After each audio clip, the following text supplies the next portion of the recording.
Chapter number first, Bharat में आकार और स्थिति। आकार और स्थिति।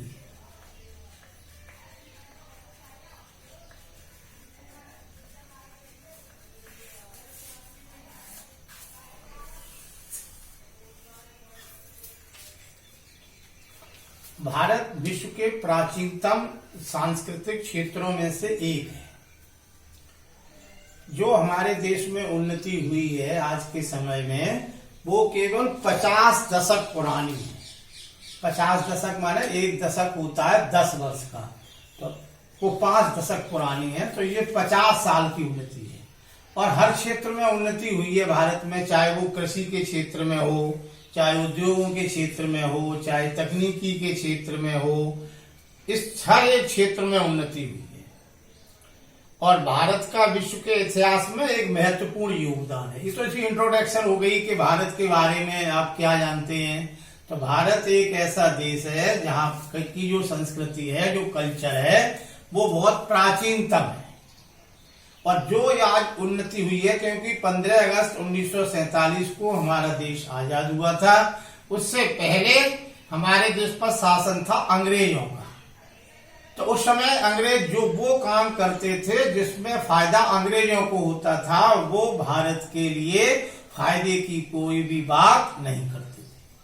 तो जो उन्नति का सिलसिला शुरू हुआ है वो केवल 5 दशक पुराना है।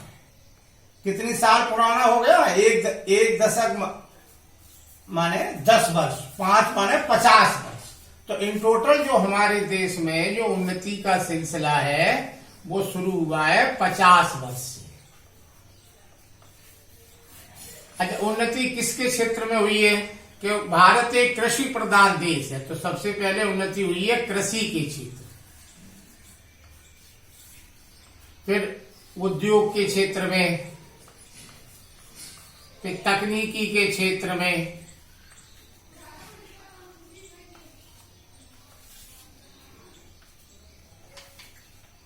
फिर सर्वांगीण आर्थिक विकास, फिर आर्थिक विकास हुआ है। आर्थिक विकास, इस क्षेत्र में भारत की जो उन्नति का सिलसिला है वो 50 वर्ष पुराना है। अब हम आपको बताते हैं कि भारत की स्थिति क्या है, कि भारत विश्व में स्थित कहां है। देखिए, ये ग्लोब है। इस ग्लोब में अक्षांश और देशांतर रेखाएं, ये 0 अंश अक्षांश रेखा है जिसका नाम है भूमध्य रेखा, विषुवत रेखा या इक्वेटर लाइन। इसके 90 अंश उत्तर हैं, 90 और 90 दक्षिण। ये ग्रीनविच रेखा है जो 0 अंश देशांतर है। इसके 180 पूरब दिशा में है और 180 पश्चिम दिशा। तो ये टोटल देशांतर रेखाएं हो गई आपकी 360 और जो अक्षांश रेखाएं हो गई ये हो गई 180। अब हम आपको बताते हैं कि भारत की स्थिति। देखिए, भारत एशिया महाद्वीप में स्थित है। 7 महाद्वीप हैं, आप जानते होंगे। एक एशिया महाद्वीप, एक यूरोप महाद्वीप, एक ऑस्ट्रेलिया महाद्वीप, एक अफ्रीका महाद्वीप, एक उत्तरी अमेरिका, दक्षिणी अमेरिका और एक अंटार्कटिका महाद्वीप। अब हम आपको बताते हैं कि भारत जो स्थित है वो एशिया महाद्वीप में है और एशिया महाद्वीप के आपकी बुक में ये एक चित्र बना है 1.1, इसे आप देख लेंगे, ये वाला। और इसमें 7 महाद्वीपों की स्थिति है। तो ये जो पीला वाला भाग है ये स्थिति भारत की है। एशिया महाद्वीप के दक्षिण में जो पीला सा आपको एक भाग दिखाई दे रहा होगा, ये स्थिति किसकी है? भारत की है। अब हम बताते हैं कि भारत कितने अक्षांश और देशांतर रेखाओं के बीच। भारत उत्तरी गोलार्ध में स्थित है, ये तो आपको पता ही होगा, पढ़ के आए होंगे पीछे वाली क्लास में। भारत किस गोलार्ध में स्थित है? तो भारत उत्तरी गोलार्ध में स्थित है। उत्तरी गोलार्ध में भारत की स्थिति कहां पर है वो मैं आपको बताता हूं। 8 अंश 4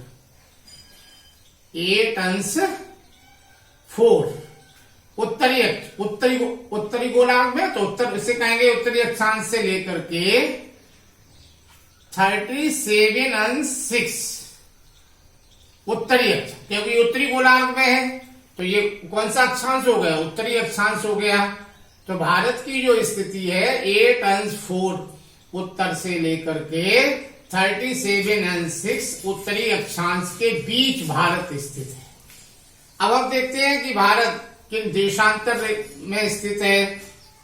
तो देशांतर के हिसाब से भारत पूरब की ओर है। ये जो ग्रीन बीच रेखा है 0 अंश, इसके इधर ईस्ट और ये वेस्ट, तो भारत किधर स्थित है, पूरब की ओर स्थित है। अब पूरब में कितने देशांतर रेखा के बीच स्थित है वो मैं आपको बताऊं। तो ये पूरब में जो भारत स्थित है ये 68 अंश 6 आपकी बुक में लिखा हुआ है, ये आप देख लेंगे। 68 अंश 7 पूर्वी देशांतर से लेकर के 97 अंश 25 पूर्वी देशांतर के बीच भारत स्थित है।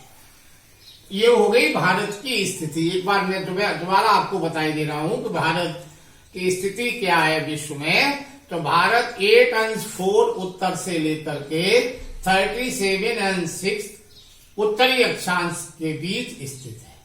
फिर ये किन देशांतर रेखाओं के बीच स्थित है, तो 68 अंश 7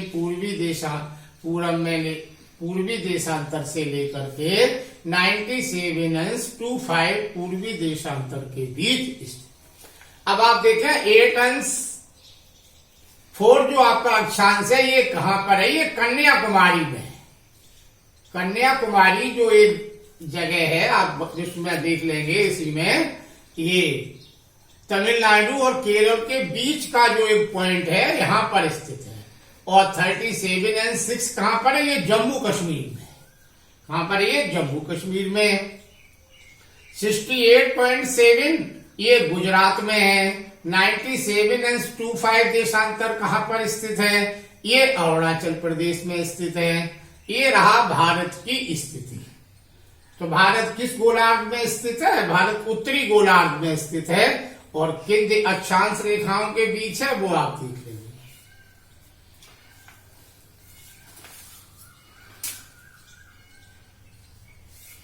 अब ये भारत का मैप आप देख लें।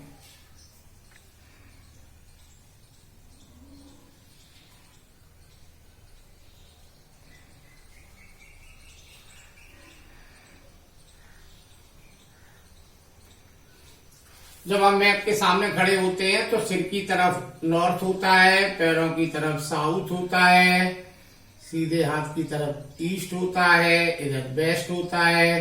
तो भारत के तीनों ओर समुद्र है, इसलिए भारत को प्रायद्वीप कहा जाता है। इधर बे ऑफ बंगाल है, बंगाल की खाड़ी है,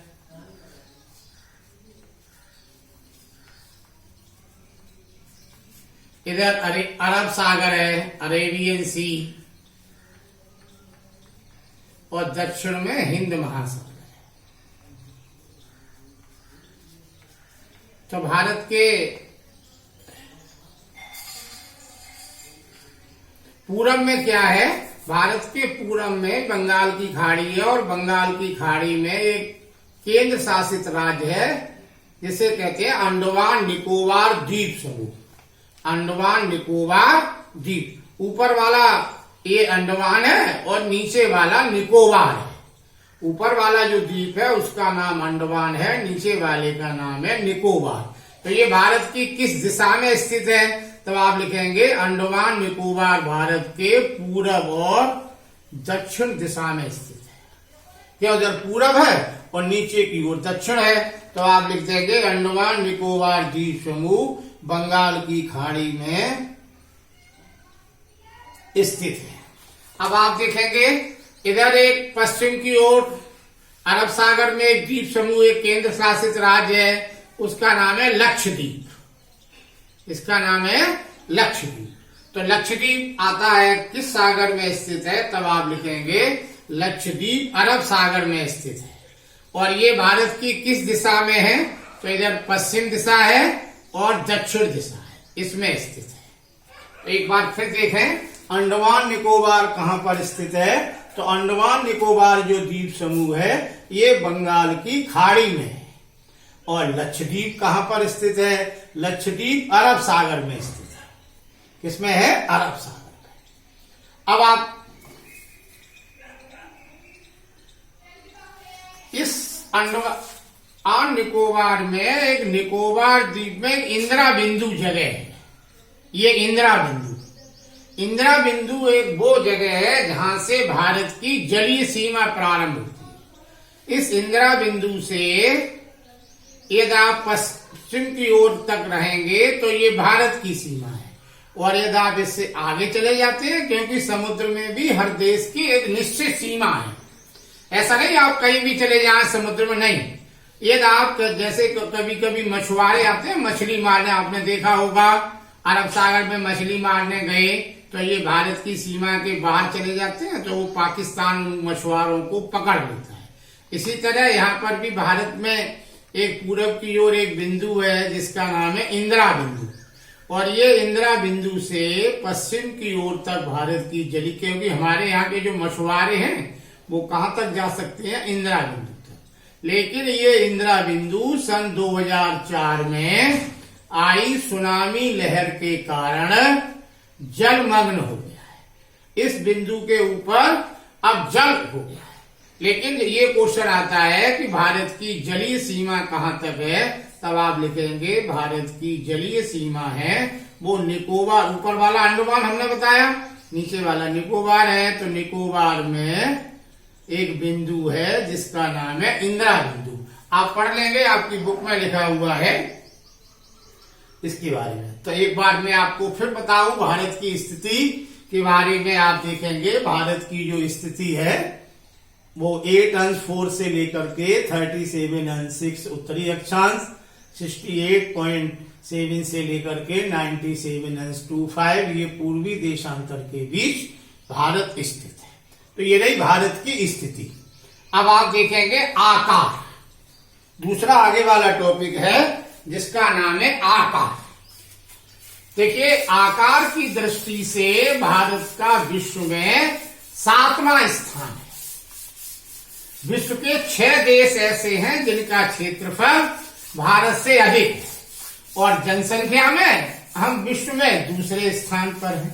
एक देश हमसे आगे है जिसका नाम है, आप लोग जानते होंगे क्या नाम है भाई, अच्छा कोई बात नहीं, उसका नाम है चाइना। और आज पूरे विश्व में जो अर्थव्यवस्था को, हर क्षेत्र को चौपट करने वाला देश है उसका भी नाम है चाइना। तो जनसंख्या में हम दूसरे स्थान पर हैं और क्षेत्रफल में हम आपके 7वें स्थान। जो हमसे अधिक क्षेत्रफल वाले देश हैं उनको आप देखेंगे। सबसे पहला है रूस। तो रूस का आपने क्या ले लिया, आर। फिर कनाडा है, कनाडा का आपने क्या ले लिया, सी। उसके बाद संयुक्त राज्य अमेरिका है,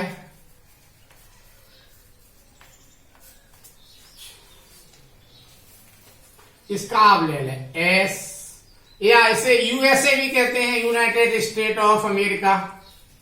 यूएसए लिख लें आप तब भी आएगा, तो यू ले लो इसका। तो रूस का आपने क्या ले लिया, आर सी। कनाडा का क्या ले लिया, सी।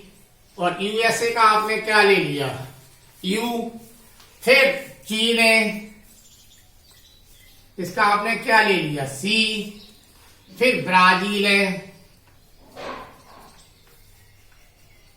इसका आपने बी ले लिया। फिर ऑस्ट्रेलिया है,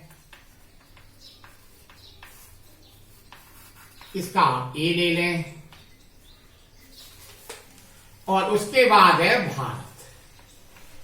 तो आकार में हम जो विश्व में इस किस स्थान पर हैं हम? 7वां स्थान है क्षेत्रफल।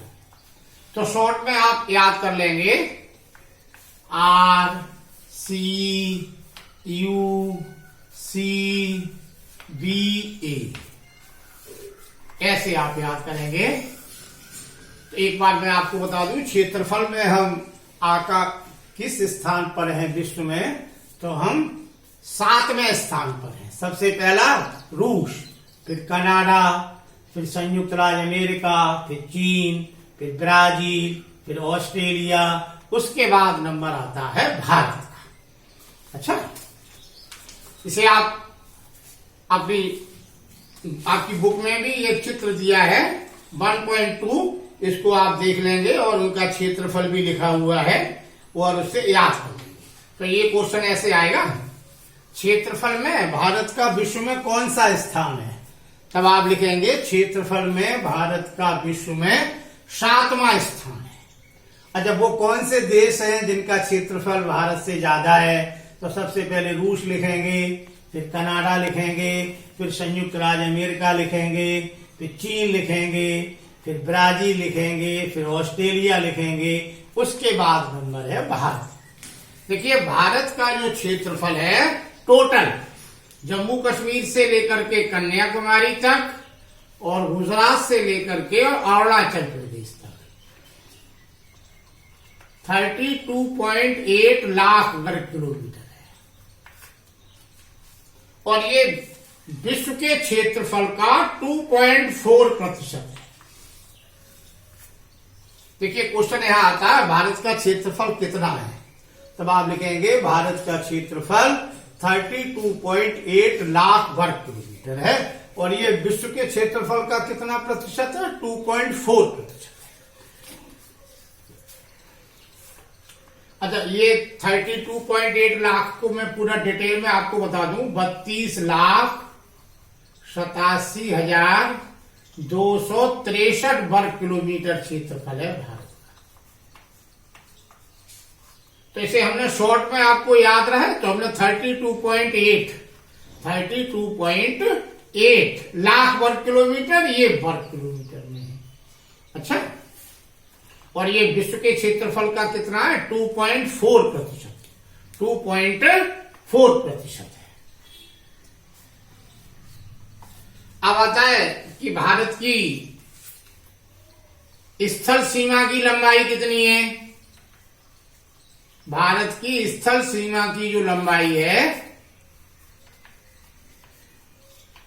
ये 15,200 किलोमीटर है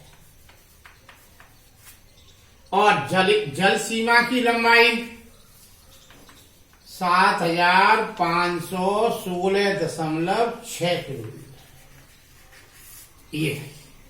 तो भारत के स्थल, इसे भी याद करेंगे, भारत की स्थल सीमा की लंबाई 15,200 किलोमीटर। स्थल सीमा को आप समझ लें कहां तक आएगी? ये गुजरात से लेकर के और ये पाकिस्तान, जम्मू कश्मीर और ये नेपाल और अरुणाचल, त्रिपुरा और ये पूरी सीमा बांग्लादेश तक जो सीमा है ये भारत की स्थल सीमा है। और जल सीमा जो भारत की पश्चिमी बंगाल से लेकर के और ये अंडमान निकोबार और लक्षद्वीप और ये गुजरात तक आप आ जाएंगे, ये भारत की जल सीमा है। क्या ये जल सीमा? तो टोटल स्थल सीमा की लंबाई 15,200 किलोमीटर है और जो जल सीमा है उसकी लंबाई 7,516.6 किलोमीटर है। ये अब है भारत की उत्तर से दक्षिण और पूरब से पश्चिम कितनी लंबाई चौड़ाई है, तो वो हम आपको बताएं। भारत की उत्तर से दक्षिण जो आपके उसमें मैप बना हुआ है 1.3, इसको आप देखेंगे तो जम्मू कश्मीर से लेकर के और कन्याकुमारी तक 3,214 किलोमीटर लंबा है। आपकी बुक में लिखा हुआ है ये जम्मू कश्मीर, ये 8/4 लिखा है, 8/4 से 37/6 जम्मू कश्मीर में है। तो ये पूरी जो लंबाई है 3,214 किलोमीटर है और ये गुजरात से लेकर के अरुणाचल प्रदेश तक 2933 किलोमीटर लंबा है। 2933 किलोमीटर।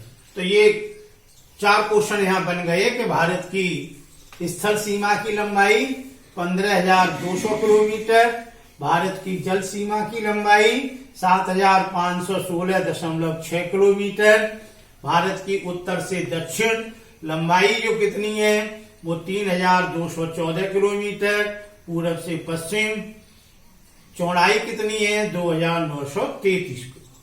इतना आज आप याद कर लेंगे और इसकी क्वेश्चन आंसर बना लेंगे, और जो ना समझ में आए तो कल आप आगे पढ़ के आएंगे कि अरुणाचल प्रदेश और गुजरात के बीच 2 घंटे का अंतर क्यों है। क्योंकि अरुणाचल प्रदेश ये पूरब में और ये गुजरात ये पश्चिम में। गुजरात का जो देशांतर है वो 68.7 है और अरुणाचल प्रदेश का है वो 97.25। तो 97.25 में से 68.7 को आप माइनस कर देंगे तो 29 पॉइंट समथिंग आएगा। तो इसे पूरा 30 मान लेते हैं। कितना मान लेते हैं 30। और ये हमने बताया ये 2 घंटे का अंतर है। 2 घंटे माने 1 घंटे में 60 मिनट होते हैं, तो 2 घंटे में कितना हो गए 120 मिनट। तो ये क्यों है वो हम आपको बताएं, इसको और समझ लें कि एक आपने पढ़ा होगा 6th क्लास का ये क्वेश्चन है वैसे, कि एक देशांतर से दूसरे देशांतर तक जाने में 4 मिनट का समय लगता है। जैसे एक देशांतर है फिर ये दूसरा, इसके बीच जाने में कितना समय लगेगा सूर्य को 4 मिनट का। तो ये 30 हो गए, इसको 4 से मल्टीप्लाई कर देंगे तो कितने आ गए 120 मिनट। तो 120 मिनट माने 2 घंटे। इसीलिए अरुणाचल प्रदेश और गुजरात के बीच कितने घंटे का अंतर हो गया 2 घंटे का। कितने देशांतर का अंतर है 30 का।